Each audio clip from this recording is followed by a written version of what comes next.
to trial an ambitious universal income scheme to see if government handouts give way to equality. 120 participants will receive €1,200 a month starting this week for the next 3 years. Their experience will be studied and compared with over 1,000 others who will not receive payments. Both Spain and Finland have taken steps towards adapting the economic policy in recent years. Well, Janine Busch is head manager of the pilot project and joins us from Berlin. Thanks very much for coming on to the programme.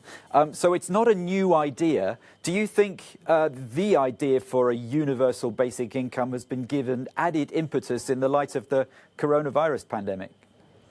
Well, good morning, Alistair. Happy to be here. Well, actually, we have planned the study for 2 years now and actually started later because of the corona. But of course, it comes into a time where people are paying a lot of attention to this idea of the universal basic income. Now, it's financed privately, but what if it were to be rolled out nationwide? I mean, it would be a huge cost to the state, wouldn't it? Is it really feasible? Of course, there has to be some rearrangements that are going to be major, but what we want to find out in the study in the first place is, does the universal basic income change anything with the people? What happens to the people if they feel safety? Because we're facing a lot of challenges these days with populism, climate change.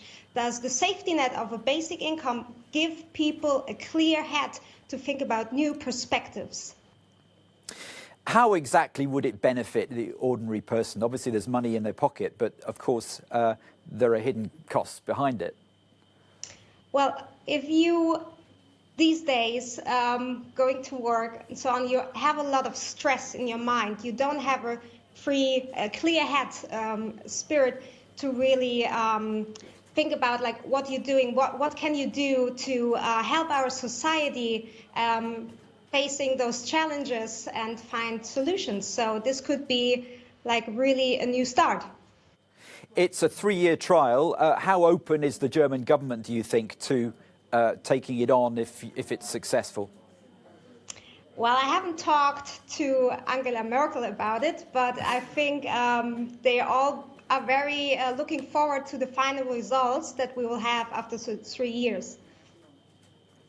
Janine Busch, thanks very much for joining us from Berlin on Good Morning Europe.